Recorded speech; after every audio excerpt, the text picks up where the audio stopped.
All right. So we are in our third session. So welcome, welcome. We're going to give everybody a minute to go ahead and get on in.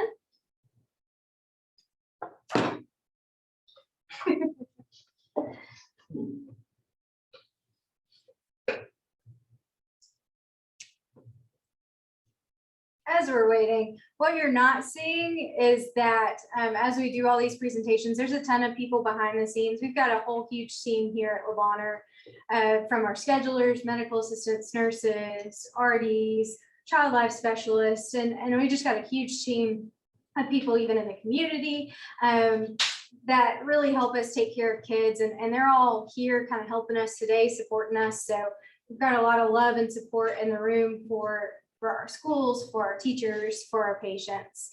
And so if you hear some giggling or anything like that throughout the different presentations, that's because we've just got a stellar team that's here to back us up, and also a stellar team that's going to be able to really support you guys throughout the care of patient. And so anyways, I think that that's just fun to note since you're only seeing a few faces on these screens. But what we'll do is we've got a lot to go over in this session. So we're going to go ahead and get started, and if people jump on later, that's fine too. But we wanted to welcome you to our 2021 Bonheur Diabetes School Care Plan webinar. This is our session 3. This is our last session of this series. So thanks for hanging in there with us. We did want to provide more sessions this year just to give you guys more information to be able to pull from.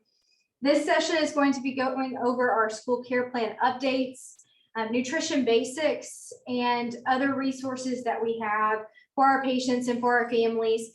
This one, what we did was if you registered before, Tuesday morning or by Monday, then you should have gotten an email with a lot of attachments with it, including this PowerPoint, and then all of the versions, there are example versions of all of the 2021, 2022 Bonheur school care plans. There are multiple versions of those. So check your email, and if you didn't get those, then you can shoot me an email from that registration email that I initially sent out, or you can get with your other members of your school system so that they can forward you those documents, because there are some really great resources in there that we're going to be sharing with you. And there are versions of all the school care plans for this 2021-2022 school year. So we're going to go ahead and get started. Oh, I forgot.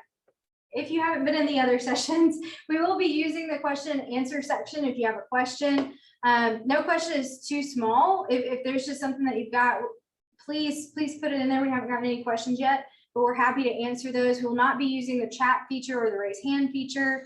And questions will be answered during and then at the conclusion of this presentation.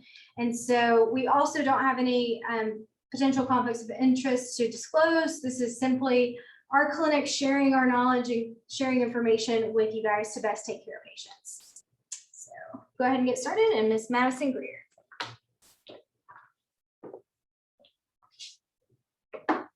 Hello, I am going to be talking about the updates to the 2021-2022 school care plan.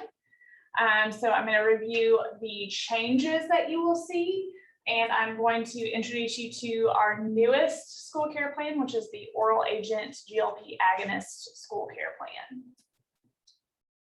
So within the school care plan, there will be no changes to these sections. They will be exactly the same as the ones from last year. And if you wanted more details about those different sections, we did an in-depth review of every single part of the school care plan in our webinar last year. So that webinar is still available on the Bonheur YouTube page as well as our website. So if you wanted to learn more about that, you can always go back and review that. We're going to leave that up for as long as it's applicable until things get too much of a change that it doesn't work anymore. We'll leave that available to you as school nurses. So the main difference that you're going to see is going to be within the plan for hyperglycemia. This part really is going to be very similar. You see those signs and symptoms. You have that statement about vomiting and how it can be a dangerous sign of diabetic ketoacidosis. So definitely want to check blood sugar and ketones if that were to happen.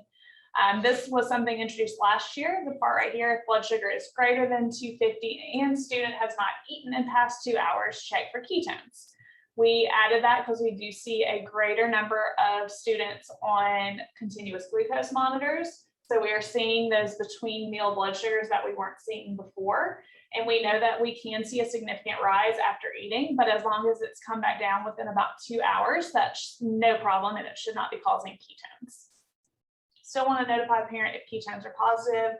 And then this next part is where you're going to see a change. So that blue is really the main change. It's not making any difference in the way that you treat ketones. We have just tried to make it more consistent between school care plans. So in our sliding scale school care plan, that's a tongue twister right there. Has always been kind of written there because that correction dose, if you were here for our ketone treatment presentation, the parents don't yet know how to do that, but we do give y'all that dose to learn how to do at school. And so we have put this in every single school care plan where it's got that correction dose already written in the hyperglycemia section instead of just referring you to using the correction dose within the insulin regimen section. So most of the time is going to match the insulin regimen section. We just go ahead and put it there for you. But it's still the same that we treat small ketones one time, recheck after 2 hours, and if ketones are present, we do want them to go home. But if those ketones are gone, they are good to go. We still want to send that child home for moderate to large ketones. We do want to go ahead and give a correction dose per that instruction up there, just so we can go ahead and get started on those ketone rules. And then this is our oral agents GLP agonist school care plan. It's kind of the meat of it. It's going to look a little bit different. Really, the only 2 sections that are going to be completely eliminated from this school care plan are going to be the meal plan and the hypoglycemia sections. Because these medicines are not based on how many carbs you're eating, we do not have a recommendation on carbs. Some of these kids might have been taught this and taught how to count carbs and had a recommendation, but they're not restricted to it. We're just more so doing general healthy eating guidelines. So those will still be in that school care plan. And you'll see, I'm going to talk about these medicines in a second, that neither of them cause low blood sugar. So we're not having to treat lows if we're on only these medications. So supplies are going to be less than someone that's on insulin. They're going to need urine keto strips. They're going to need a blood glucose meter with strips and lancets.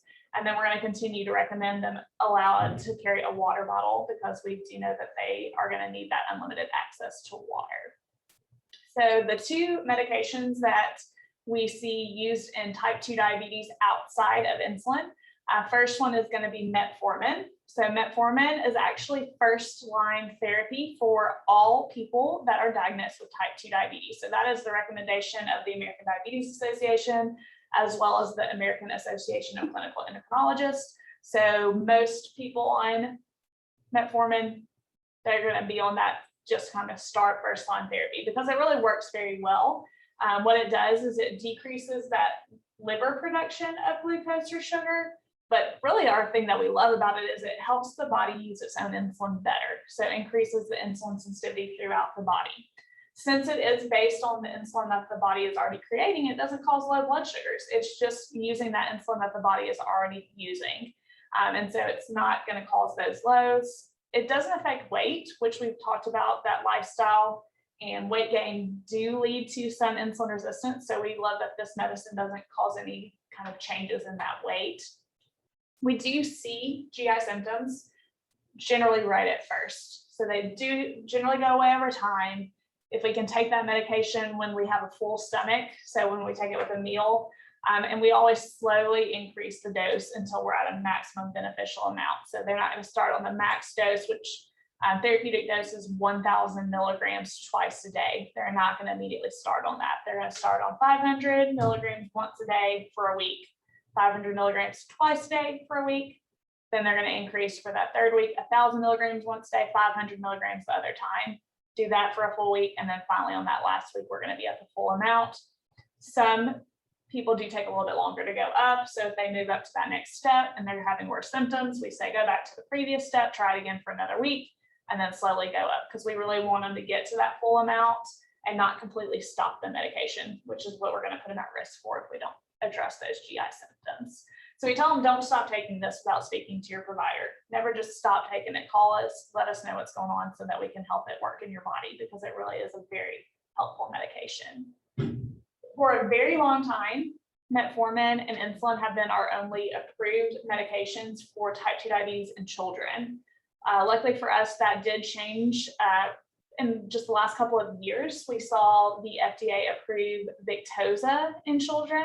And then just last month, we actually saw them approve Vyduran. So both of these are GLP-1 agonists. So what these do is they actually stimulate the release of insulin in the pancreas when we're eating.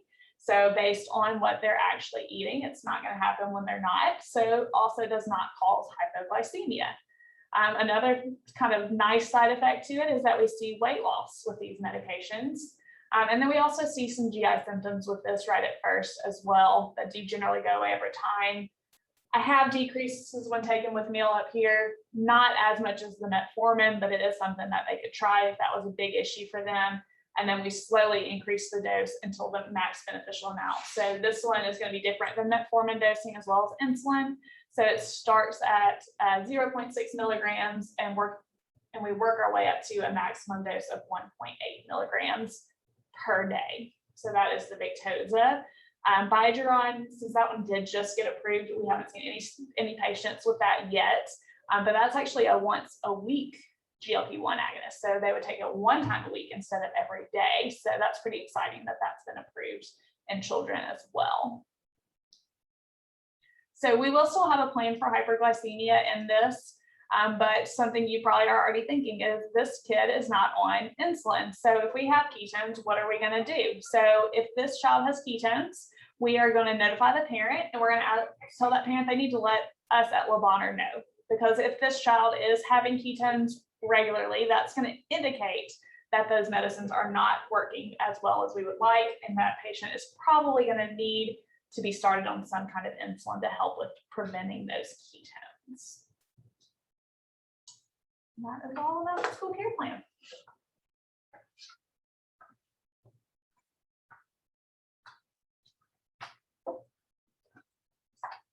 All right, good morning. I'm Julia Noel. I'm one of the dietitians in our diabetes clinic. I'm one of 3, and I will be reviewing carb counting basics as well as physical activity guidelines in our new coach handout. But we will start with carbohydrate counting basics. So some of the main objectives of this presentation will be to help you guys understand how food affects the blood sugar. We'll also discuss the skill of carb counting and how to be able to identify resources that can aid in carb counting for your students, as well as learning about the effects of physical activity on blood sugar and then how to manage blood sugars before, during, and after exercise.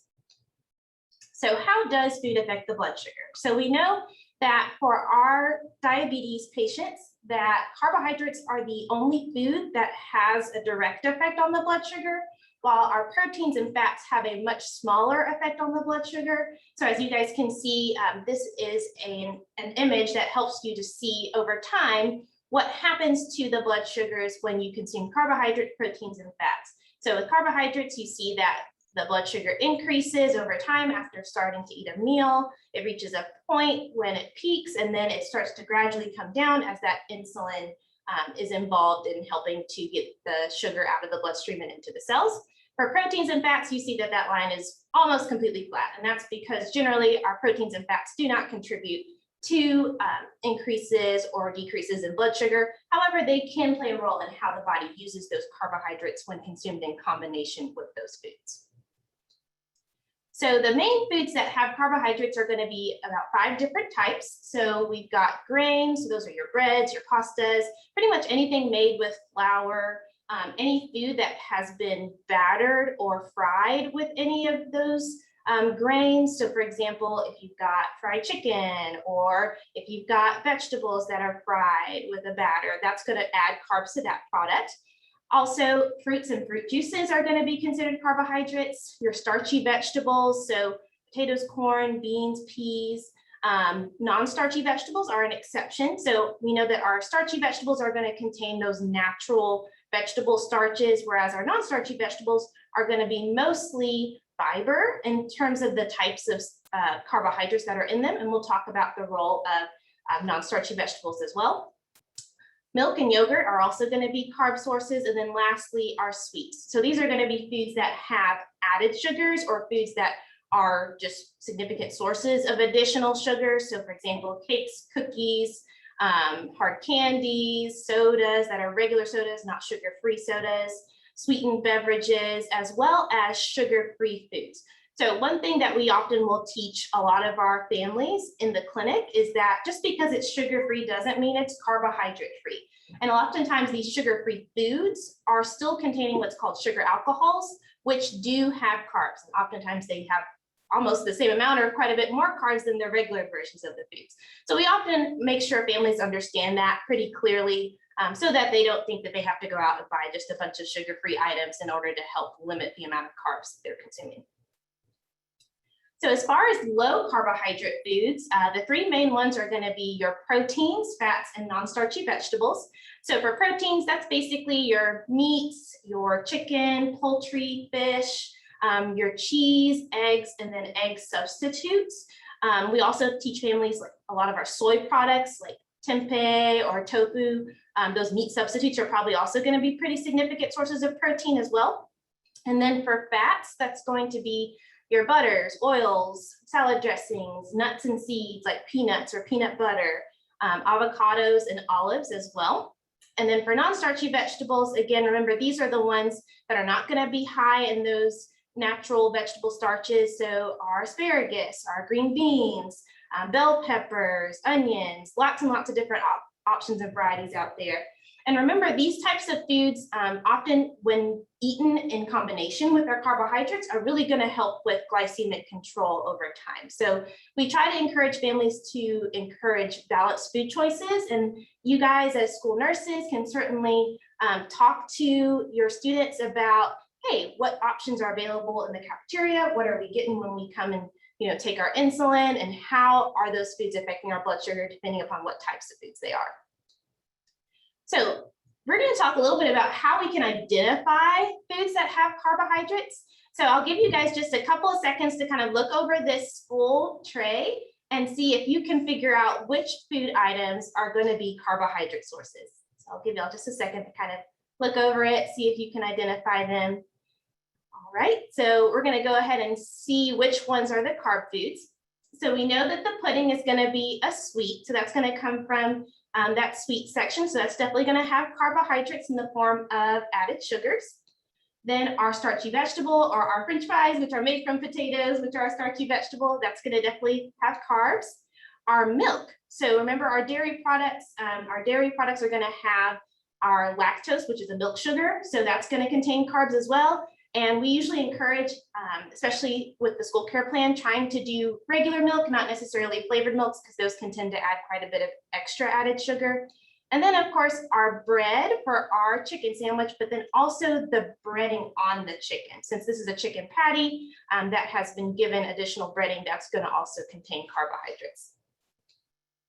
So when it comes to carbohydrate counting, the reasons why we teach carbohydrate counting in our clinic for our patients help them to identify the exact amount of carbohydrates that might be in foods that they consume, but then also it might be a therapeutic part of their plan. So we know based on our previous sessions, if you guys have seen those presentations, that we know that carbohydrate counting often goes hand in hand with insulin dosing. And so we'll talk in more detail about how that is the case.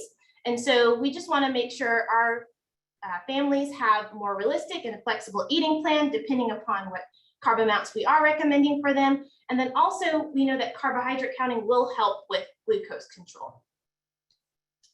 So when is carb counting utilized? So not every patient that has diabetes will necessarily be doing carb counting. We often will teach carbohydrate counting primarily for those that have one of these different scenarios. So if they have an insulin pump, we're probably going to be making sure that they feel really comfortable with knowing how to count carbs.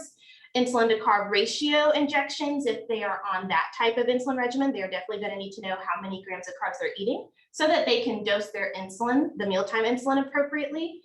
Sliding scale insulin regimen is also going to require carbohydrate counting because Oftentimes we have them on what's called a consistent carbohydrate diet that is meant to match their sliding scale so that those blood sugars are trending back towards those target numbers for their blood sugars. And then we also may encourage carbohydrate counting for portion control and for blood sugar control if we have an individual that might need to maybe limit carbohydrate amounts for weight management. So that could be one example of when we might consider carbohydrate counting as an additional part of their treatment plan. So let's kind of go through the basics of carbohydrate counting, starting with label reading. So our food labels, we typically will teach our students and our participants in our classes and our clinic patients to look at the serving size first. So we know that on our labels, what is written on the label, the different types of fat content, the total carbs, sodium, and so on, that's usually based on one serving of that food. So we need to know the serving size in order to figure out, hey, how many grams of carbs am I consuming based on the serving size that's indicated here? Am I going to do a different amount than what the serving size says? So those are all things to consider first. And then total carbohydrates is going to be the second thing. And we especially want them to look at the amount in grams for the total carbohydrates, not the percentage daily value that's usually listed on the side. And we also want them to know not to just look at the sugar amount, because the sugar is going to be included in that total carbohydrate amount, along with other sources of carbohydrate in that food. So sometimes that you may need to adjust carb amounts might be if they decide to eat half the amount of the serving size rather than the full amount, or double the amount of their serving size rather than the full amount. And so those are things that often we are teaching them, whether they are in our clinic or whether they're in their class, or if they're in your office trying to figure out how many grams of carbs they're consuming. Those things might be considered when looking at the label. So here's an example of a nutrition facts label. So again, we're looking at that serving size first. So for this example, 2/3 of a cup is going to be one serving. Don't pay attention to that 55 grams next to 2/3 of a cup, because that's a weight of the food. And if you guys don't have food scales, you're not going to know exactly how much that is. So just look at that more measurable, easy to figure out amount. And then total carbohydrates is going to be down the label towards the middle, and you'll be able to see the gram amount of 37 grams of carbs for this food. So again, 2/3 of a cup, and then 37 grams that is in 2/3 of a cup of this food. So some things that I've already mentioned about serving size, we want to have recognizable amounts that we're using to figure out the serving size. So whether that's cups or pieces or number of chips or crackers, tablespoons, those are measurable, recognizable amounts that can be used at home or sometimes even at school if needed to figure out amounts of those foods that are going to be consumed. Again, we say ignore if you see ounces or grams next to the serving size, because oftentimes that requires a food scale, and unless you have a food scale, that's not going to be something you're going to be able to figure out just from identifying those more measurable amounts. So how can we know correct serving sizes if we don't necessarily have measuring cups and utensils in front of us? Because chances are you probably aren't going to have measuring cups and utensils in your office, or if the school has already measured these products, that's great. We can just go off of the information that's available from resources. We'll talk about that in a little bit. But here's just some quick ways to kind of use regular household items or your fist to determine serving sizes. So for example, a deck of cards is approximately 3 ounces of meat or protein. A tennis ball is going to be about the size of 1 medium fresh fruit. One die is going to be 1 teaspoon of margarine. And then your baseball or small fist is going to be about 1 cup of cereal or 1 cup of food. And then a handful that you can kind of cup, you can see their picture there, that's going to be about half a cup of rice or pasta. So those are just some ways to kind of think about, hey, if I don't have measuring cups and utensils, how can I have a pretty good estimate? And these are regulated to kind of show you how you can compare different serving sizes. So again, we've talked a lot about measuring cups, but it's because we know how important they are. We know that accurate carbohydrate counting is going to require accurate measuring. And so appropriate serving sizes usually are going to be listed on the label. And when it comes to comparisons and kind of looking at different foods, I often will talk to families about how, like, hey, look at these 2 bowls of cereal. If you didn't have measuring cups and utensils, it would be very hard to figure out what amount of cereal is in that bowl on the left and then what amount is on the right. But we know after measuring that the one on the left has 1 cup, which turns out is about 24 grams of carbs, and then the one on the right has about 2 cups of cereal, which is 48 grams of carbs. So if we didn't know that and we just assumed that the one on the right has a cup of cereal in it, we would be only giving ourselves insulin for half of the amount of carbs that we are consuming, which could definitely risk high blood sugars later, or the opposite could happen where we could think something is 2 cups, but it's actually only 1 and we gave ourselves too much insulin based on that. So we just try to make sure we are helping our families and our kids to understand the importance of measurements so that 1, we can carb count correctly, but then 2, so that if we are giving insulin based on those carbs, that we're doing that correctly as well. So these are just some resources that your students may have or that you guys may want to go ahead and download on your phones, depending upon your school district. So many different school programs, I'm sure you guys are already aware, have school menus and then also have school menu apps. So for example, the Shelby County Schools has an app called Meal Viewer, and the image there with the little light blue box with the MV in the middle is that icon for that app. There's also a website, and so your students can utilize this app in order to find out, hey, what's going to be offered for breakfast on this day? What's going to be offered for lunch? And they can kind of plan ahead with their families, with their parents, to determine what meal they want and then how many grams of carbs that meal is going to be. Germantown Municipal Schools, NutriSlice is another app that's available. It's that one in the middle with the N and the little curved line underneath. DeSoto County Schools has web menus. That's another app option that's available.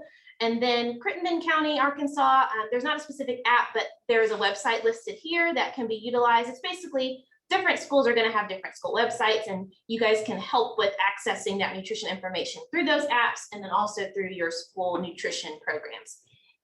Some other apps, books, and websites that we often teach families about are going to be the Calorie King book or app. So the Calorie King app is a really, really great, simple food search tool. It's got over 80,000 different types of foods listed in the database. I would say it's probably one of the ones that we have taught most commonly amongst our diabetes patients, especially when we're learning how to count carbs using those resources. There's also a website available too for individuals that may want to use that as well. MyFitnessPal is another one that has really accurate carb amounts listed for different foods. It's both an app and a website. And then Carb Manager is another one that's out there. I will say for Carb Manager, a lot of it is kind of geared towards those who are wanting to do more low carb / keto types of meal planning, but it's still a great macro counting tool. We're not necessarily endorsing low carb dieting, but we do know that with the type of tool that it is, it does a great job of helping to identify carb amounts, total carbohydrates, proteins, fats, and those other nutrients that you might want to look at as well to kind of determine if it's an option that the student wants to do. So Carb Choices is something that we might utilize for families who may not necessarily be fit for traditional carbohydrate counting with exact amounts. We've kind of phased this out a lot in our clinic.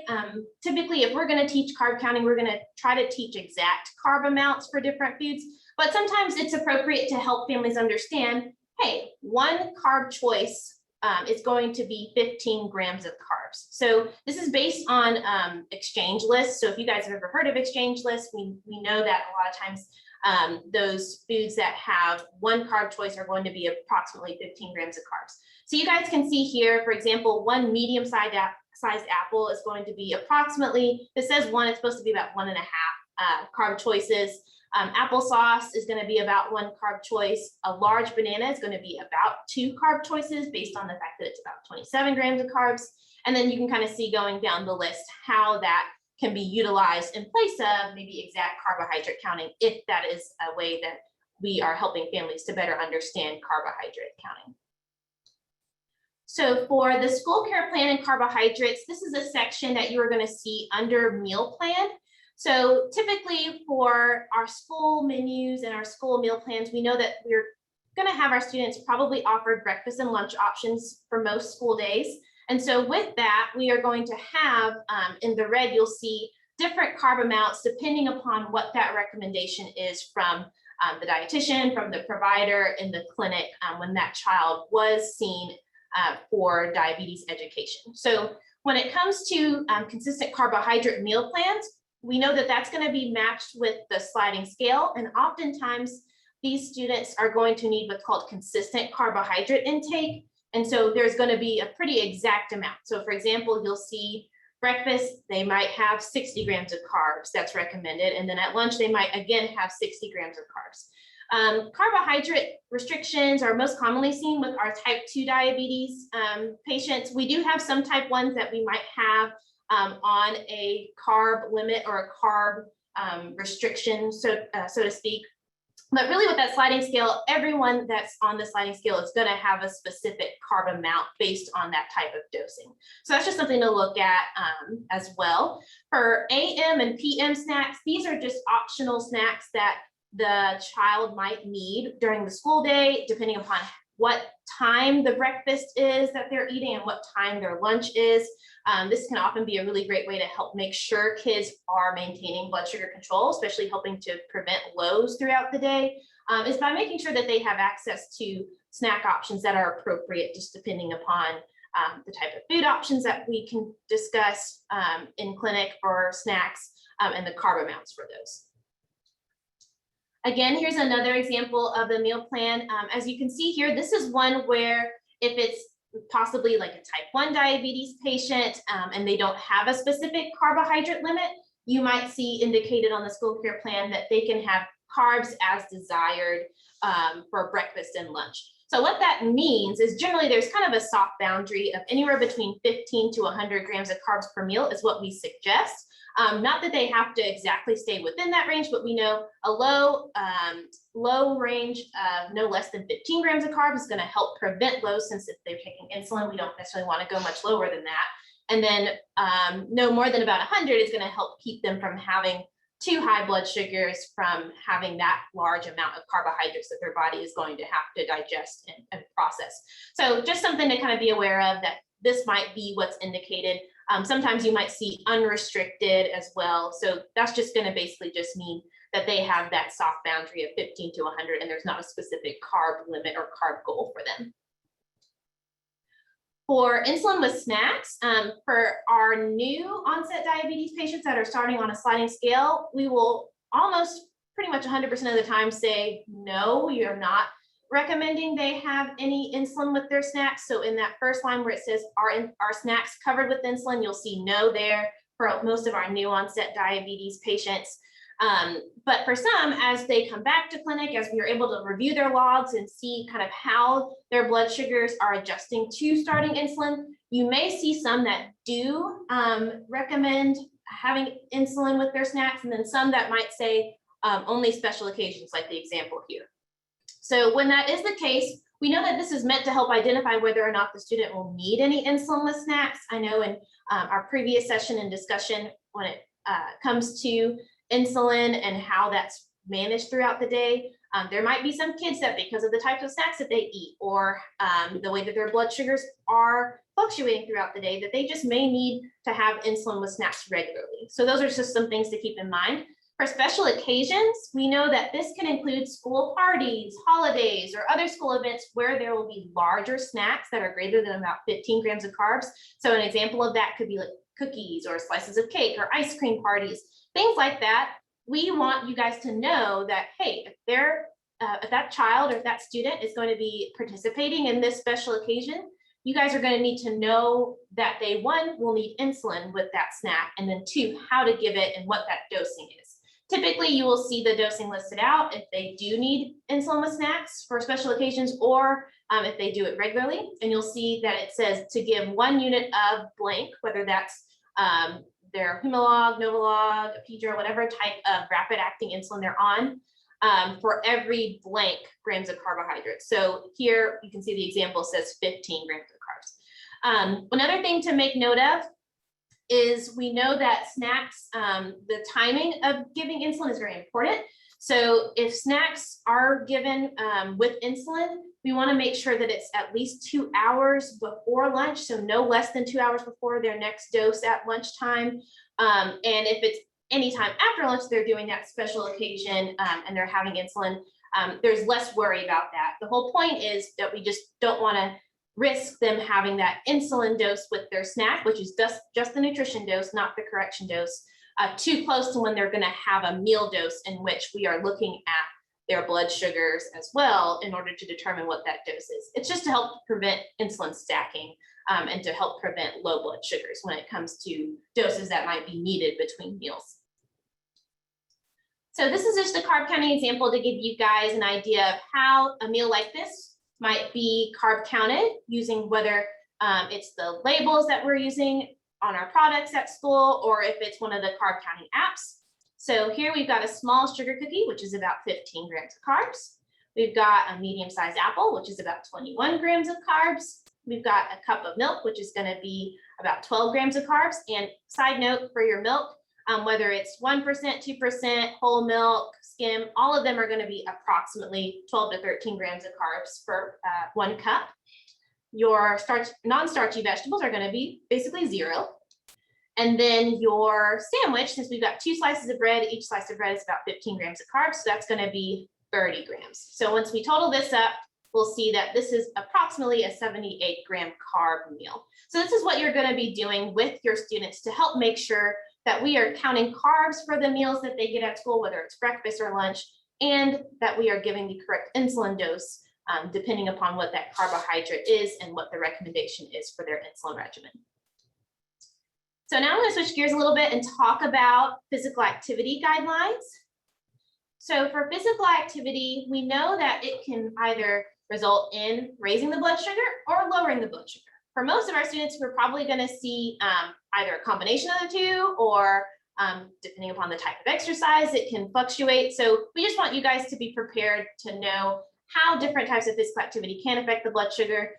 Oftentimes, these students are going to need additional snacks to help prevent lows, especially for more vigorous, longer-term physical activity. So if it's a sport that a student is involved in, or if they are playing on the playground and they're sprinting a lot and playing, tag, chase, things like that, those might be times when we might see those more significant blood sugar fluctuations that might result in needing additional snacks. For insulin basal rates, we know that that can be adjusted. That is not something that is done necessarily without the advice of a provider. So we want to make sure that if a child has an insulin pump, that they are constantly in communication with our clinic to know that, hey, there might be needs for adjustment if a child is involved in sports or any other types of physical activity in which their insulin pump rates may need to be adjusted. So when it comes to checking blood sugar during activity, we want to make sure for every child before they start any type of physical activity that's going to be longer than about 30 minutes, that their blood sugar is at least 100. So one question we got last year when it comes to checking the blood sugar before physical activity, recess, or exercise is just that, hey, if they've had a meal recently, can we use that blood sugar? Generally, we say if it's been within an hour that we have checked the blood sugar for a meal and they're not symptomatic, there's no concerns about needing to recheck that blood sugar, then yeah, we can use that blood sugar from that last meal if we are looking at that. So that's why we say, like, hey, when was that last blood sugar checked? Do they have a continuous glucose monitor? We can just look at the blood sugars there. That's going to give us that information without necessarily doing a finger stick. For blood sugars that are greater than 250, remember, we discussed for ketone management that we're going to want to make sure that we are checking for ketones, especially before physical activity.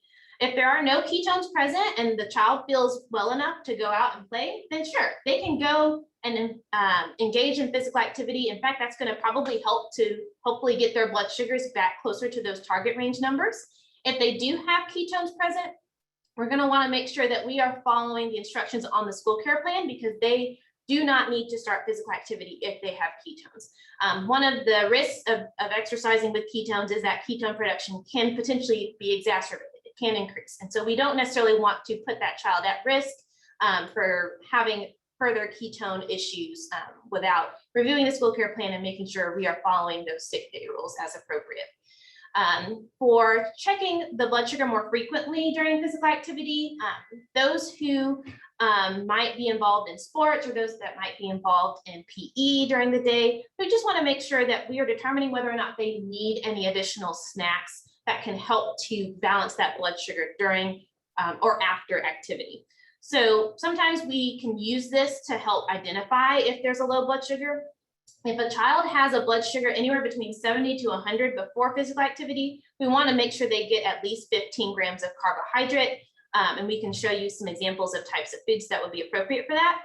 If their blood sugar is below 70, we want to make sure that we are following that rule of 15 before we activate, starting to make sure that they are getting something that's going to keep their blood sugar above 100. So again, rule of 15 is appropriate for less than 70. Once we get it above 70, we want to make sure that they are getting a balanced snack with about 15 grams of carbs. We also want to make sure that we're checking the blood sugar again, at least about 1 to 2 hours after their physical activity, because we know that there can sometimes be a delayed response to the physical activity that can result in hypoglycemia later on. So we just want to make sure that with the different types of physical activity that children may be doing, that we are monitoring that blood sugar a little bit more closely. Our recommendation in the clinic is it's good to probably monitor at least every 30 to 40 minutes, just at the least. And then obviously if the child is symptomatic, we definitely want to make sure we are monitoring closely in that situation as well. So this is a information slide that shows a little bit more graphics as to the types of physical activity and what you guys might see in terms of the blood sugar changes. So we've got aerobic, mixed, and anaerobic. So aerobic basically just means with oxygen. So aerobic exercises might be cycling or riding your bike or going for a walk or going for a swim. These types of exercises typically use carbohydrate as the primary fuel source, and therefore they result in decreases in blood sugar over time. You can see a more significant decrease in blood sugar with the higher intensity and the longer duration of exercise. For mixed exercise, these are probably going to be a lot of the sports, for example, basketball, football, soccer, cheerleading, events like that, where you see there could be some upward trends in the blood sugar, downward trends, or not a whole lot of change at all. And that's just because of the nature of the fact that they're doing both anaerobic types of exercise and anaerobic.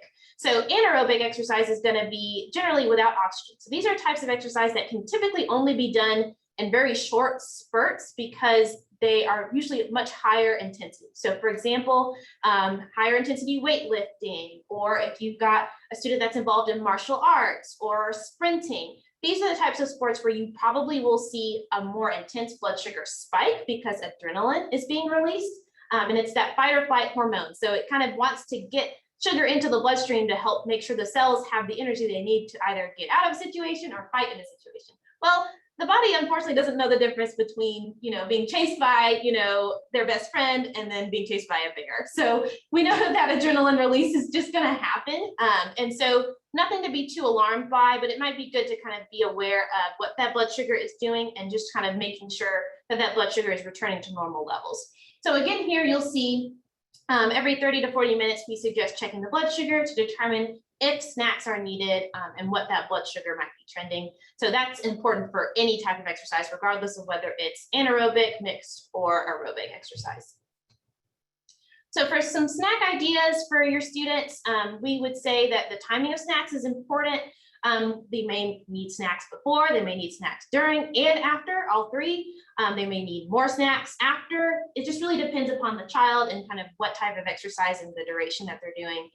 The amount of carbs is important to remember as well. So our general guidelines is that we say children should have anywhere between 10 to 30 grams of carbohydrates for every 30 to 45 minutes of exercise. So for example, if Susan is doing, swimming for 60 minutes after school, we're going to want to make sure she has anywhere between 20 to 60 grams of carbs approximately available for her to monitor that blood sugar and make sure that her blood sugars are staying stable and that she's getting breaks to check that blood sugar. For each child, it really varies. So some examples of snacks that you guys might help your students remember to keep on hand might be peanut butter crackers or a granola bar that has some nuts and maybe a little bit of dried fruit in it. So that combination of maybe a little bit of protein and a little bit of carbs, maybe some Different options like string cheese with maybe some crackers might be good as well. So those are just some examples of snack choices that are going to pair that protein with that carb, because that protein is going to help to make sure that's more sustainable energy that can help regulate that blood sugar and keep it stable during exercise. So other times that you guys might want to consider different types of snacks. We already mentioned that snacks that are more slowly absorbed are going to be most helpful for those types of exercise that are going to need to help those students keep their blood sugar stable, especially if they're doing it for longer. Complex carbohydrates and protein, again, are going to be really great choices from things like sports bars or yogurts. Whole grains incorporated into different snacks are going to be great. And then for endurance athletes, it's important to recognize, hey, if there's a student that is involved in track running or cross country, they are probably going to need to have something that they can sip throughout that activity that's going to help keep their blood sugars controlled. So sometimes we do suggest those students and bring maybe a sports drink that has maybe a slightly lower sugar amount. We know that approximately 8 ounces of a sports drink is going to be about 15 grams of carbs. So sipping on that every 5 to 10 minutes is going to help to keep their blood sugars more stabilized, just because we know with those longer sporting events that they're doing more endurance types of activities, that constant stream of sugar is going to help to kind of keep those blood sugars controlled so that they're not having really significant drops in blood sugar. We know that this is going to be typically reserved for those more intense types of exercise, especially if a student has had trouble with keeping their blood sugars from dropping low during some of their events. So some takeaways for physical activity and snacks. We just want to make sure children's blood sugars are being monitored, because we know that there can be a variety of different ways that they react. I've had families in classes say, hey, my kid always runs high during exercise or during PE, and I'm just not sure why that's the case. And sometimes we'll have to tell them, well, maybe they're just releasing a lot of adrenaline during that play or during that activity. And that's just a natural way that their body is kind of adjusting to that physical activity. It's still important to monitor their blood sugar and to have snacks at the ready if we need to treat lows that could potentially happen after that activity. So again, more frequent blood sugar checks are recommended, especially after physical activity. And then we know that snacks can be a part of helping keep those blood sugars stable and to help prevent lows. So the next 3 slides is just a handout that was created by one of our nurses in our clinic. She did a wonderful job at recognizing there was a need for a lot of our school coaches and coaches that are outside of school systems that are able to coach children with diabetes. So some of the things that are included in this new handout that will be available in our clinic are just information about things that can help keep their students safe, keep their kids safe during practices and games. So for example, allowing their athlete to check their blood sugar every 30 minutes or as needed is an extremely important thing for a lot of our competitive athletes. So some of them might have a manual meter that they can do a finger stick. Some of them might have CGM. We just want to make sure coaches are aware of that. Also, we want to make sure that they have access to low blood sugar treatments at all times whenever needed. So we know that it might be good for the coach to ask them, like, hey, what low blood sugar treatments, might be good to keep around, maybe in my bag or with us, so that we can make sure you're covered, or we can make sure that the coaches are encouraging that in conversation with the parents and the child as well. Also, making sure they have blood sugar testing supplies is very important, because if they don't have that, then we're not going to know how to check their blood sugars and how to manage whether they're having a low or not. So some examples of those low blood sugar treatments are listed there. That's on our Rule of 15 handout here in the clinic. And your students may also have this Rule of 15 guideline as well. Some examples of sugar treatments: if the child cannot eat or drink, that's when we might want to do the glucagon as discussed in the first session, or the Baqsimi or Gvoke. So these are things that are really important to talk to your athletes' parents about, because we want to make sure that the parents are aware, hey, if there's a situation that comes up and it's a medical emergency that we're needing to treat a low with one of these medications, we want to make sure we know where to find it, where it is at all times, and how it needs to be used. So coaches are going to need to feel comfortable with knowing that, hey, there could potentially be an emergency in which they need to be the one that is helping with that situation. Also, we want to make sure athletes have unlimited access to water and bathrooms, as previously discussed. And it's important to allow the athlete to eat or snack during or prior to practices if their blood sugar is less than 100. And we don't want to allow them to play if the athlete has a blood sugar above 250 with ketones. Remember, high blood sugar by itself without ketone production is not a barrier to exercise necessarily, unless that child is symptomatic and they just don't feel well enough. However, if they are having ketones with the blood sugars above 250, we definitely want to make sure that they are not allowed to play. So some common questions that often come up could be, what are some signs that my athlete may have low blood sugars? We want to make sure that they are able to recognize the signs of hypoglycemia, like weakness, shaking, sweating, maybe even irritability, things like that. If you ever notice those signs in a child, it's important to still check their blood sugar just to see if any of those things could be related to a low blood sugar or sometimes even a high blood sugar. So that brings me to the next question. What are some signs of high blood sugars? So as you can see, some of these are very similar, but with your higher blood sugars, you'll probably see them being very thirsty, urinating more frequently. They might be, flushed. They have fatigue. If you see that they are vomiting, again, according to the school care plan, this is a dangerous sign of diabetic ketoacidosis. So we want to make sure that that coach is aware of that and that they are able to contact that parent as soon as possible and decide what needs to be the emergency plan in those situations. Do we need to call 911? Do we need to call the parent if they are unable to get a hold of them, and so on? Those are things that need to be discussed. And then as far as the rule book for low blood sugars, this is included in the handout as well. So this is the rule of 15, just kind of adapted slightly to work best for our coaches that may be working with students that have diabetes. So rather than going through all of this, this is really just another handout that can be really helpful for our coaches that need to know, hey, how do we handle a low blood sugar in a way that makes sense for our athletes? All right, I will hand it over to Erica to talk about diabetes tips and tricks.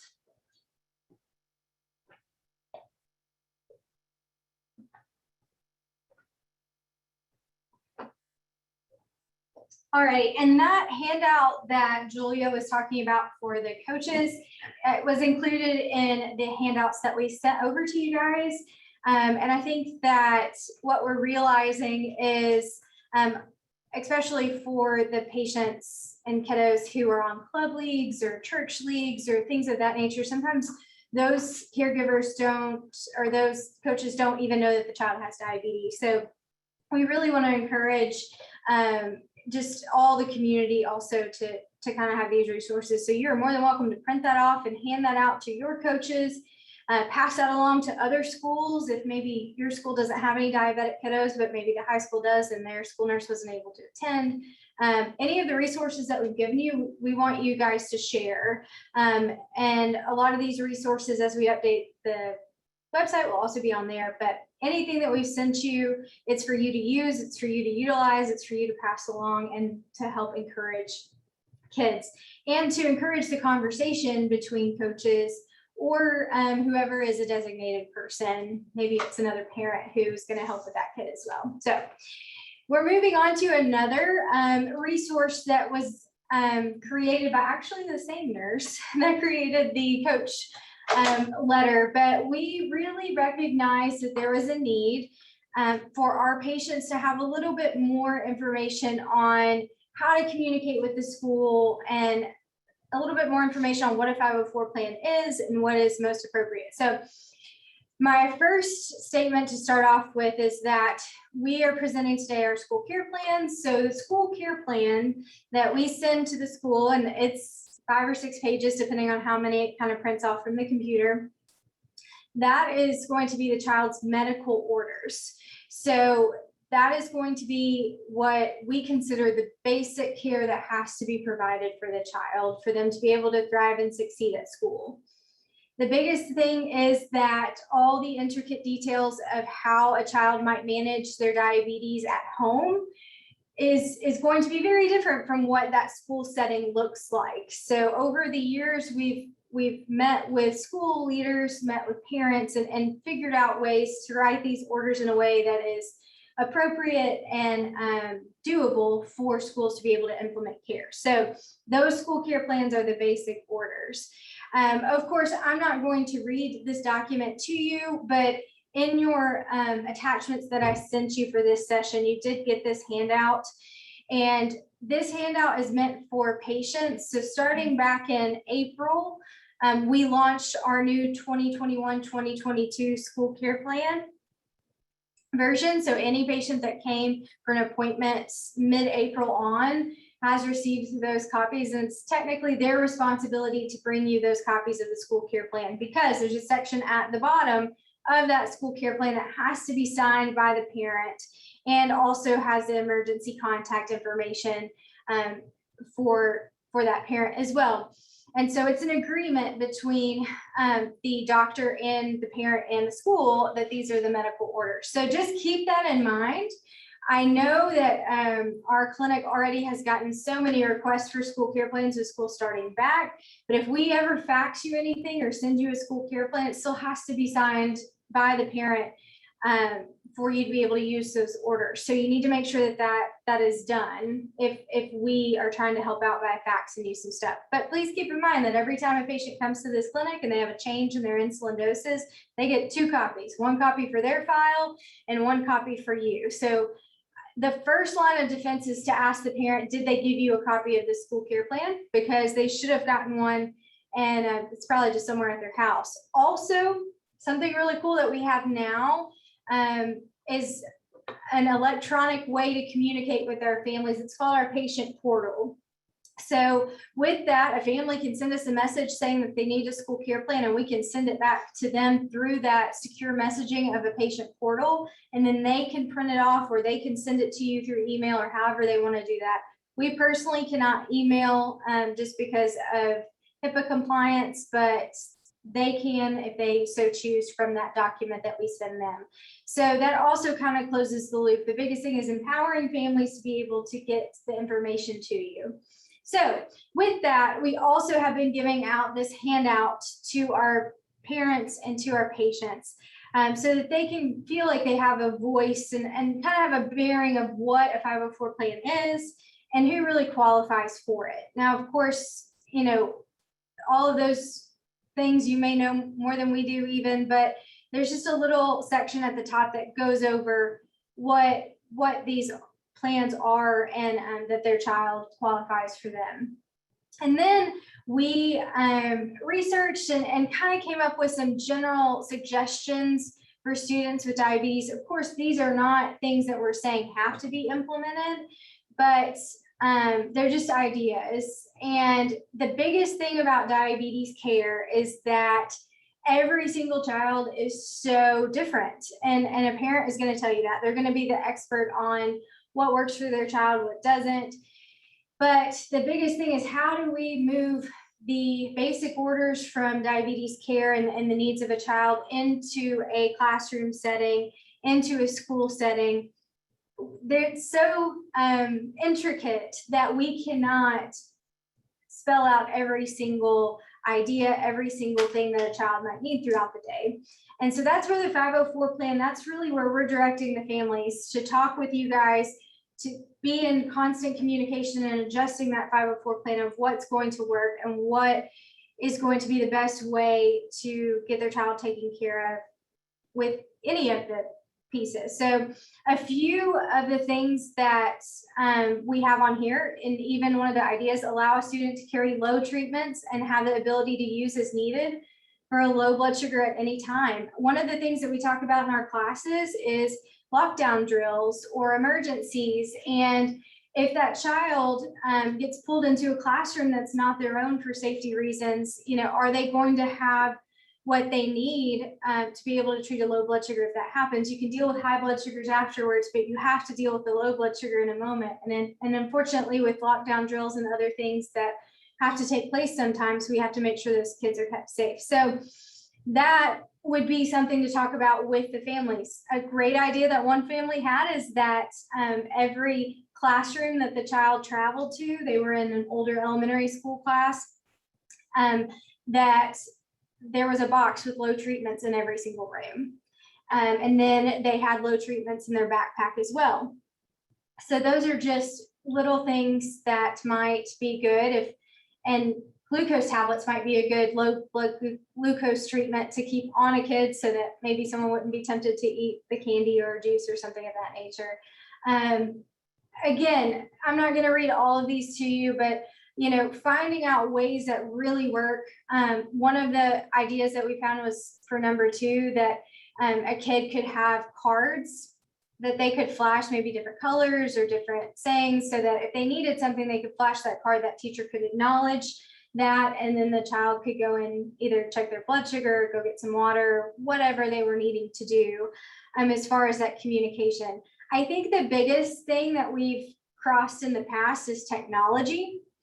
And how does a school utilize technology for children, and what are appropriate expectations of those? And so that's definitely something that you're going to want to address.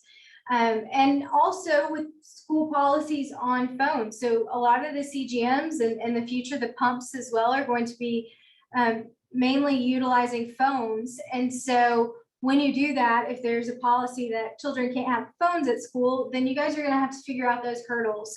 One of the best things that we found that one of the schools said that they do is that child has to keep the phone in the top right-hand corner of their desk, and they can touch it from there, but they can't move it outside of, a little square on the top of their desk. So that's something, CGMs do have the ability for people to follow and follow along and see that information. I think it's going to be really important that you guys talk that through, because a parent at home might be able to kind of check it all the time and kind of be in that all the time. And, we met with some DeSoto County school nurses a couple of weeks ago, and they were like, I have 8 or 10 kids that have diabetes in a high school, and I can't do that. I can't be monitoring. And that's an unrealistic expectation for them to be able to follow along all of the time with the Dexcom data or the CGM data. And so setting up expectations of what is possible and what is not possible. And those are things that we do not want to put in a specific box for you. You guys can talk through and figure out what is appropriate. So following along and responding to every issue with the Dexcom for the school nurse for 10 patients is probably unrealistic. So finding ways that you guys can kind of fill in the gap of that. So if that's that the child will also have access to that information, then how is that going to be implemented? There's a lot of other ideas on here. And again, not all of these are going to work for every school setting. But if there is a parent who is doing a different plan of care. So even this week, we've had a few people who have said that they utilize different ways to treat low blood sugars. Maybe they don't use as many carbs or use more carbs for certain blood sugars or things of that nature at home. We have our standard orders for safety when it comes to the hypoglycemia, hyperglycemia, and physical activity sections of the school care plan, just because we know that the care that a child receives at school is going to look different than the care that a parent or a caregiver would be able to provide at home. And so we definitely want to keep that kid safe in whatever environment they are in. If a parent is choosing to do something else that's outside of those orders, it's up to you guys to sit down together to see if it's possible and feasible to be able to implement that level of care at school. And also, who is going to implement care if someone is out? So whoever the designated person is to take care of that child's diabetes, whether it's a school nurse or a teacher or a front office lady, whoever it is that's responsible for that care, what if that person is not there? Because it's going to happen. People are going to take vacations, get sick, or things of that nature and need a day off. And who is going to be able to implement that care? Because whatever really is agreed upon, we've got to also know the backup plan. So if there's plan A, if the primary person is there, then this is the care that will be provided. Plan B, if that person isn't. So just always kind of thinking about the what ifs. So even if a school is blessed to have a school nurse there the whole time, what is really reasonable to be able to do? And only you and your school personnel can really figure that out together. And we really are trying to promote just good communication and good feedback systems for schools and parents. And we really want to foster that as much as you guys as well. Another big one that I was going to talk about is field trips. So field trips, standardized testing, fire drills, lockdown drills, all of those kind of things that unfortunately you're probably not going to think about on the front end of having setting up a 504 plan. Those events, the what if events, definitely need to be addressed here so that everyone knows what's going to happen and what's going to be implemented, and nobody's stressing out in the moment to make sure that the child is taken care of if an issue occurs, and really trying to figure out who would be responsible as well. So having the more people you can have that know about the child's care and about their diabetes and how to help them, the better the outcomes are going to be overall for a child. And so that's why we're going to have all of these webinars are going to be available afterwards. So it's great to pass along to teachers and other people who are going to be caring for these children. There's a little bit more information here about additional resources and important notes. I know that each school system is a little bit different with who's going to coordinate that 504 plan, but the biggest thing about this handout is we were just trying to encourage families to, first of all, tell the school that they have diabetes. We find a lot of times that sometimes, the parent doesn't even tell the school personnel that the child has a new diagnosis of diabetes. And so that's going to have to be the parent's responsibility to go to the school. So we hammer that home to them in all of our education that we've got to go to school, you got to go to school, you got to take these orders to the school. That's another reason why we created this new version of the school care plan that is for patients who aren't on insulin, but other agents like Victoza and Metformin, because those patients, you still need to know that they have diabetes, because you may be the very one who notices that they're worsening and their blood sugars are worsening to need to come back to us for more intensive insulin regimens. So this is my last slide. And the biggest thing with this is a frequently asked question. So I have gotten this one a lot as a diabetes education coordinator, and our diabetes educators kind of sometimes get the more complex kids that have a little bit more needs. And so I've sat in on a few different care conferences for kids, and this is the biggest thing that we see overarching with schools having difficulty with children with diabetes, and they really typically revolve around the behavior concerns. So, for example, say we want in the orders that the child needs unlimited access to the water and bathroom. So you've got a middle school boy, he's got his water bottle and he dumps his water bottle all over his friend Kyle. Okay. A lot of times that might indicate that, okay, we take away the water. But the child still, because of his diabetes, needs unlimited access to water. But that was a behavior concern that he dumped water, his whole water bottle on his friend. And so we really do want, even within the 504 plan, even with parents, okay, so if this child, this is what we're setting up for them so that we can take care of their diabetes, but what happens if a behavior concern comes out of that, and how will those behavior concerns be addressed? The same thing goes as if they have unlimited access to the restroom, but they wander off during that restroom allotment. Okay, so how is that behavior concern going to be addressed, and how are we going to rearrange how that child still has access to the restroom? So what we find a lot of times when we get the calls from parents with issues with school, it revolves around their refusing to provide the care to my child.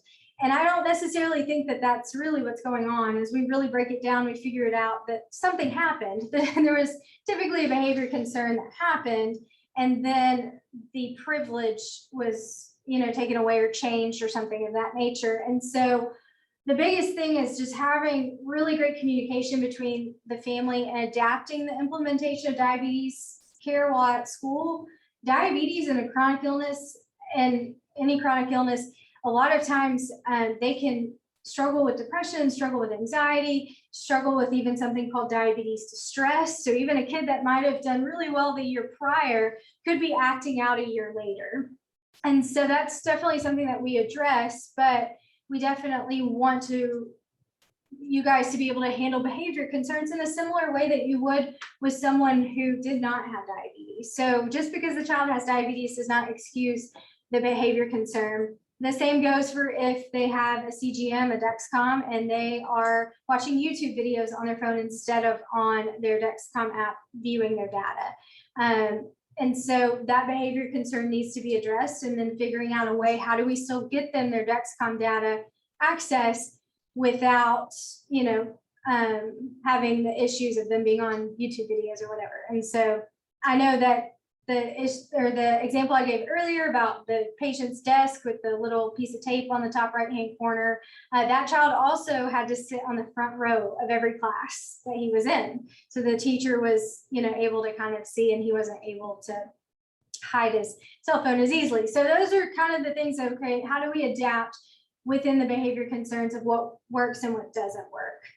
And of course, is this last statement, as a school, you're going to know your campus, your schedule, your staffing the best. Frequent reflection of plan and modifications might be needed for students that have behavior concerns, or have a change in a life event or something like that. So it's probably not going to, I know that typically 504 plans are once a year. I know we meet with Collierville schools, and they do a wonderful job of just following up with the parents of what's working, what's not working. They do frequent check-ins, and it really does benefit everyone involved, the teachers, the children, the parents, and it really does kind of loop in that communication all the way around. And of course, if you're looking for ideas, we're happy to help. I know sometimes school nurses will call us to tell us all the problems, and we definitely want you guys to be able to come together to be able to figure out solutions. And so we're probably going to direct you back to the parent. Okay, well, can you talk to the parent about this or that? And we might be able to give you ideas, but for the most part, we definitely want to foster that communication. And I know that this is probably a little bit of an overall statement, but again, whatever is feasible for you guys to be able to implement at school. So if a parent has a request and you think that it's a feasible request, that's something that you can put in a 504 plan. And then we'll kind of get to the question and answer time if we have any questions. I want to ask her that one and tell her your response. Yeah, so we did have one question. I believe it says SES, so my guess would be Shelby County Schools. They are wanting the child with diabetes to be checked before they get on the bus in the evening, but we don't order that as providers. So what kind of guidance would we give? So in our orders, we don't say that you're not allowed to check blood sugar before getting on the bus. So while we don't generally recommend that happen, if your school does have that policy, it's not going against our orders. So we are not going to be upset by that. We're not going to blanket say that you have to check a blood sugar before that child gets on the bus. That's a really good one. Yeah, and whenever, like Madison said, if that's what's agreed upon with the parent and the school, then that's perfectly fine. What you're going to need to figure out, though, if you do that, is how you're going to react to that blood sugar afterwards. What's going to be the plan? So if you put a blood sugar check in place, then what's the plan going to be afterwards? So if the child's low, do you keep them there? Do they have to be picked up? If they're high, then you check their ketones, do they have to be picked up? Like, those are not things that we're going to mandate for you guys, just because that's not part of it right now. But if that's a policy that you put into place, just figure out what the plan would be for those blood sugars. And I think we might be almost done. Any more questions? Not any more have been submitted, but we do have just a couple of minutes. So if somebody had a question. Anybody want to ask me a question? This was just a comment that he said it was a good question. He liked it. Yeah, I agree. That was a great question. Yeah. If you think of any questions and you just didn't want to ask them on here, you can go back to your registration. You can always email me. And then, of course, one thing I was going to say is that if you need to talk to our clinic, we didn't put our number on here, but it's 901-287-7337. If you have a general question, then of course our numbers are on the school care plan as well. You're more than welcome to email us. We are going to try to get these recordings to you guys after this, and then it'll also be available on our website. We really appreciate everything that you guys have done, and in the past, you guys are just so phenomenal taking care of our kids and through a pandemic and everything else. I know that the past year has been difficult, and this year will probably be difficult too, but we really do appreciate everything that you do. We hope that these sessions were helpful, and just taking care of our diabetes kiddos, or just diabetes kiddos in general, whether they are seen here in our clinic or not.